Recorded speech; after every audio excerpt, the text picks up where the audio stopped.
Estás conduciendo un tren y ves que más adelante en la vía hay 5 personas. Entonces descubres con horror que no funcionan los frenos y que el tren va a atropellarlas.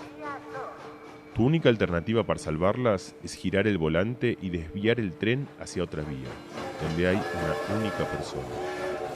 Si giras el volante, se salvan 5 y muere la que está en la otra vía. ¿Girarías el volante? En Brasil, Noruega o España, hombres y mujeres de izquierdas o derechas, casi todos eligen girarlo. Parece un cálculo simple, 5 o 1. Pese a esto, a algunos les parece que lo correcto es no girar el volante. El siguiente dilema quizás sirva para entender mejor este punto de vista. Ahora estás en un puente y ves pasar un tren sin conductor ni pasajeros, que avanza sin frenos y atropellará a 5 personas que están en la vía. Tienes una única alternativa para salvarlas. Al lado tuyo hay una persona muy voluminosa. Si la empujas, caerá sobre las vías y morirá, pero también al hacerlo hará que el tren descarrile y se salven las 5 personas. ¿Lo empujarías? En este caso, la mayoría de la gente responde que no. A casi todos y todas nos parece claro como el agua que hay que girar el volante, pero no se debe empujar el grandote. Los dos dilemas, por supuesto, son bien distintos, pero en algún lugar también se parecen mucho. En los dos elegimos si hacer algo para salvar a 5 personas a costa de otra, o si quedarnos quietos y dejar que la historia siga su curso. Lo que cambia en los dos dilemas es, ¿qué es ese algo que tenemos que hacer? Girar el volante parece inocuo, es algo que hacemos frecuentemente y donde no entran en juego las emociones. Así olvidamos que al girar el volante no solo elegimos cuántos mueren, sino también quién muere y quién no. Al girar el volante, también se está empujando a la muerte al que estaba tranquilo en la otra vía, donde nada sucedía. Algunos prefieren no hacerlo, aún con la matemática a favor. Estos dilemas son una caricatura, una exageración, y por supuesto no hay una respuesta correcta. No pretenden resolver qué es lo que está bien y qué es lo que está mal. Son herramientas para ayudarnos a pensar cómo razonamos la moral. Y nos enseñan que los juicios morales se resuelven en una batalla de dos principios, llamados utilitarios y deontológicos, cada uno de los cuales se codifica en un sistema distinto en la parte frontal de nuestro cerebro. El principio utilitario es racional e intenta maximizar el bien común. Si se puede optar entre que mueran 5 o que muera solo uno, se elige el mal menor. El principio deontológico es visceral, emocional y absoluto. Hay cosas prohibidas. Punto. Aún si pueden tener más consecuencias favorables que desfavorables.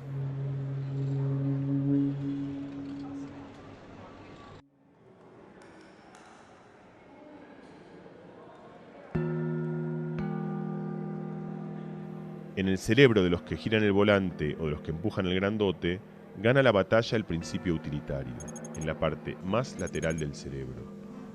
En el de aquellos que eligen no hacerlo, gana el deontológico.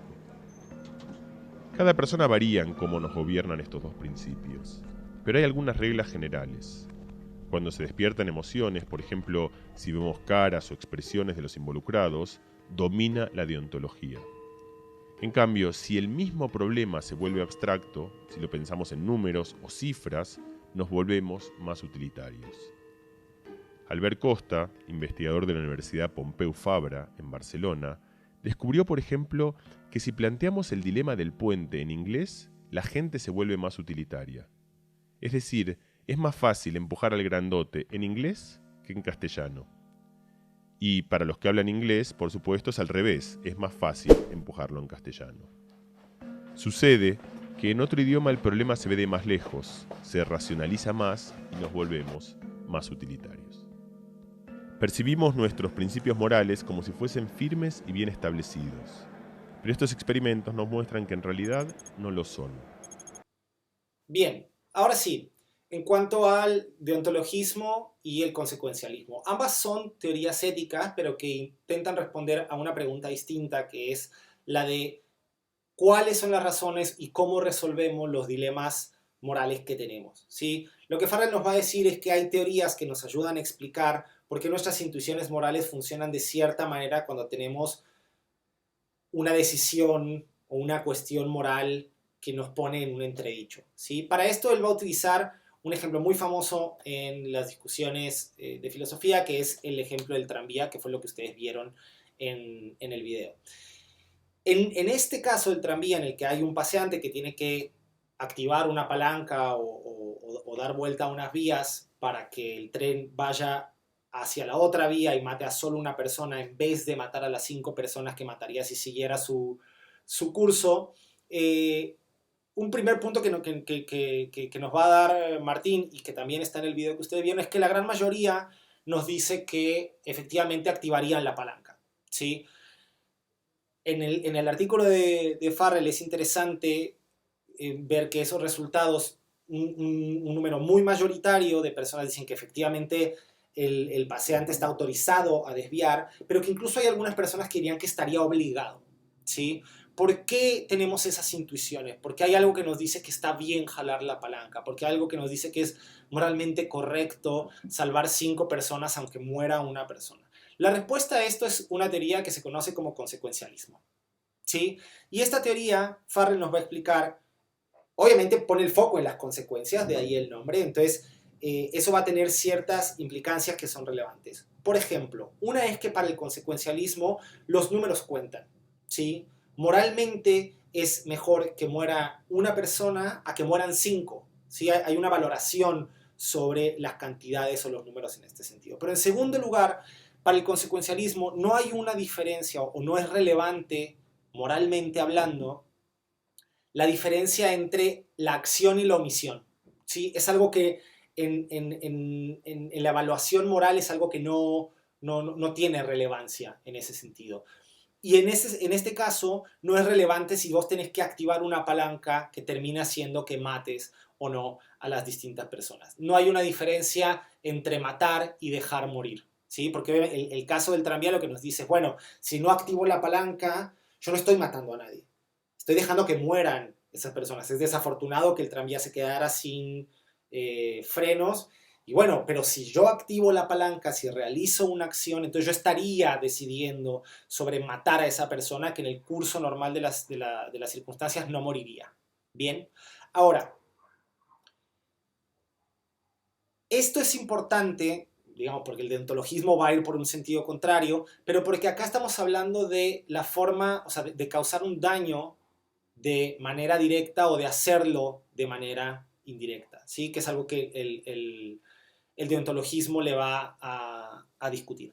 Farrell acá además nos va a poner un segundo ejemplo, que es el ejemplo del trasplante 1. Hay un médico cirujano que es muy bueno, tan bueno que cualquier operación que realice es un éxito. Y vos tenés 5 personas que están por morir y que necesitan órganos de otra persona, una persona que va, imaginemos una persona que va sana, va a hacer esa consulta, es 100% compatible. Y si el médico lo mata, digamos, él se va a hacer un chequeo de rutina.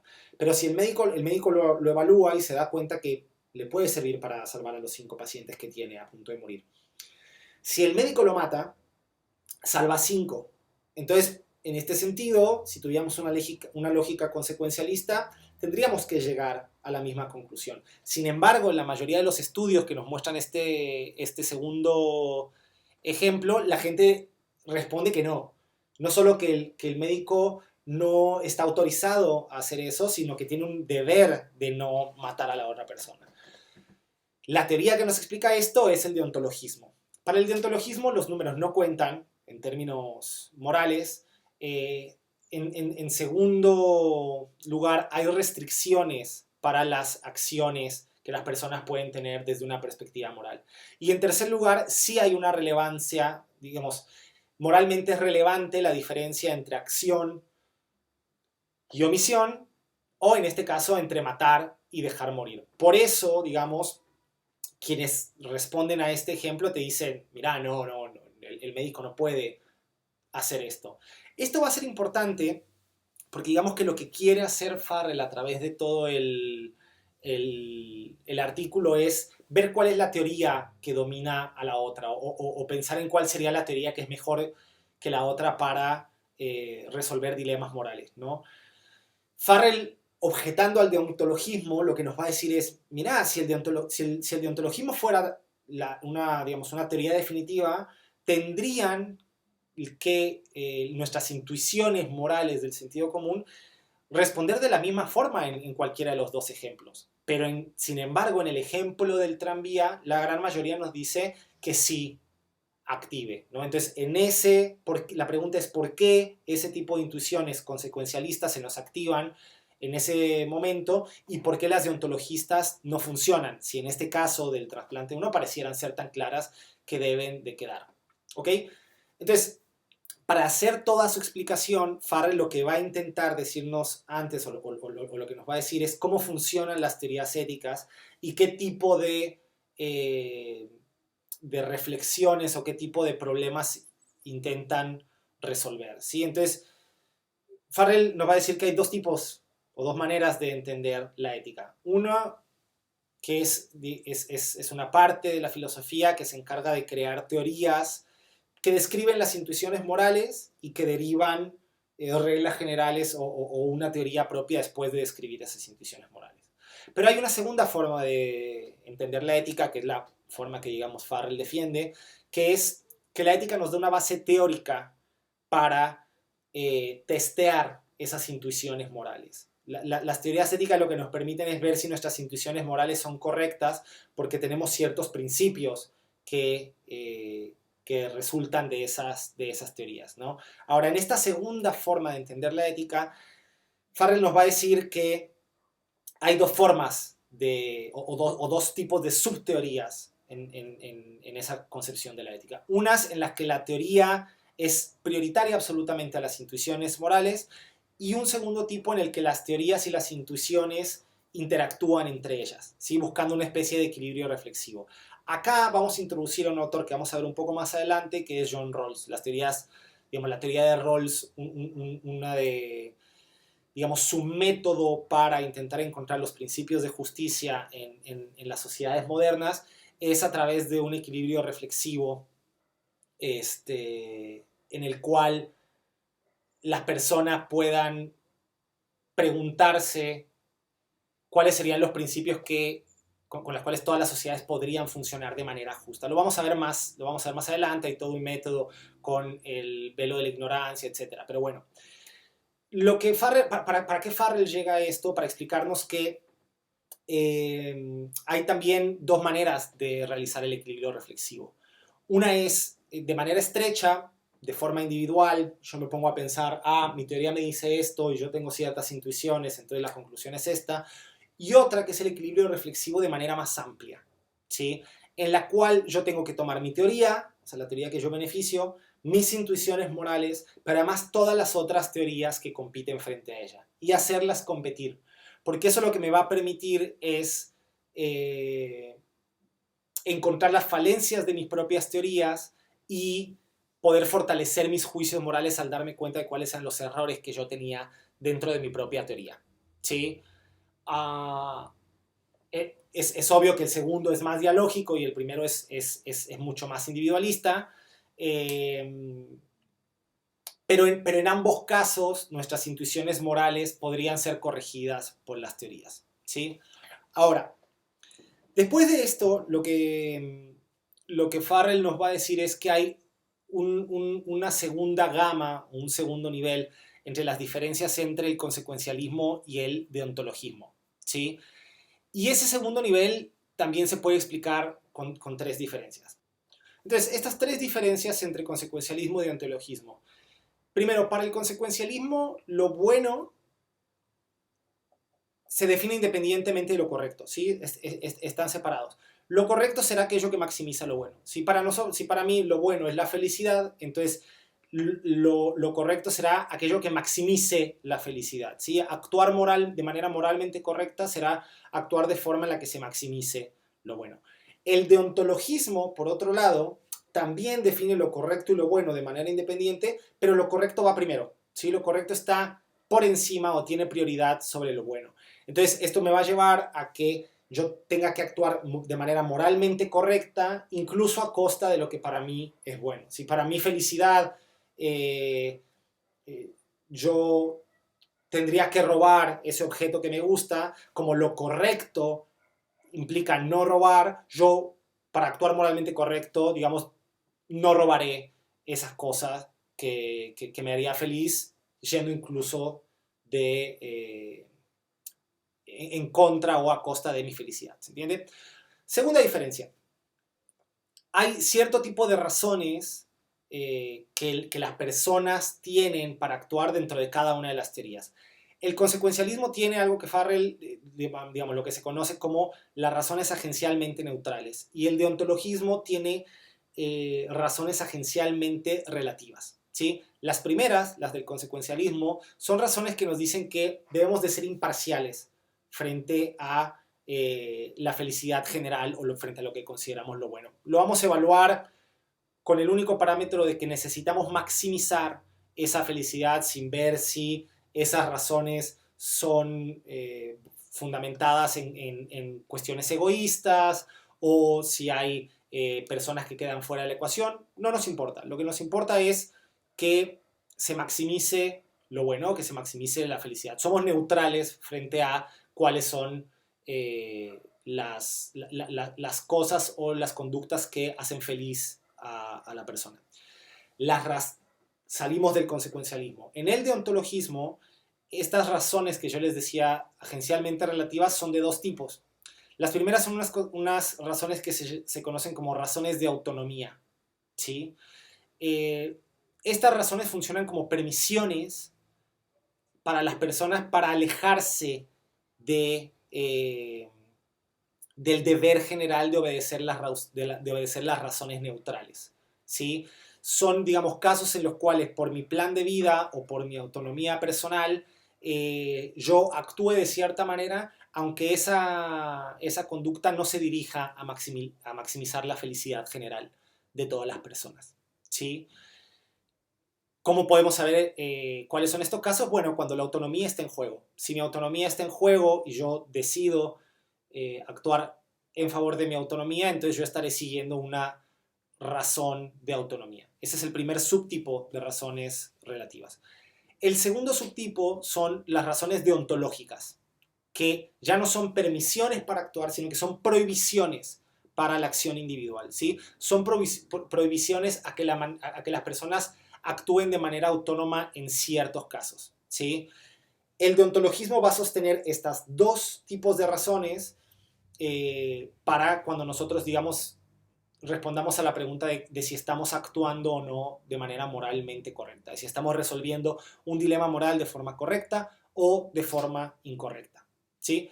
Ahora, la tercera diferencia que, bueno, digamos, ya la habíamos mencionado antes, pero es importante recalcarla acá, es que consecuencialismo no hace esa diferenciación entre acción y omisión o entre matar y dejar morir, y el deontologismo sí lo hace. Bien, después de esto, digamos, de esta radiografía del consecuencialismo, deontologismo, el resto del artículo de Farrell se dedica a intentar explicar por qué el deontologismo también sería insuficiente. Él se pregunta, a ver, ¿siempre es mejor dejar morir que matar? ¿Por qué sí? ¿Por qué no? O sea, si es lexicográficamente superior dejar morir que matar. Y para esto él va a introducir dos ejemplos nuevos, que son el del tranvía 2 y el del trasplante 2. Digamos que lo que Farrell está intentando probar es que en realidad habrá casos en los que dejar morir no sea moralmente superior que matar a una persona. Y si esto es así, lo que necesitamos es una teoría mixta, ¿no? lo que Farrell llama como teoría mixta, que nos permita diferenciar cuáles son los casos en los que tenemos que dar una preponderancia a la perspectiva consecuencialista y cuáles son los casos en los que tenemos que dar una preponderancia a la perspectiva deontológica. ¿Sí? Digamos, lo más relevante de esta discusión, nos va a decir Farrell, es que no es defender una de las dos teorías a ultranza y creer que son autosuficientes para resolver todos los dilemas morales, sino ver cuáles son las falencias y por qué respondemos con ciertas intuiciones frente a las otras para saber cómo construir una teoría que nos diferencie las situaciones y decir, ok, acá lo que está en juego es esto y sería moralmente correcto responder con una ética consecuencialista. Acá lo que sucede es esto y lo que sería mejor es responder desde una ética deontológica. ¿Sí? Y bueno, eso sería todo. Muchas gracias.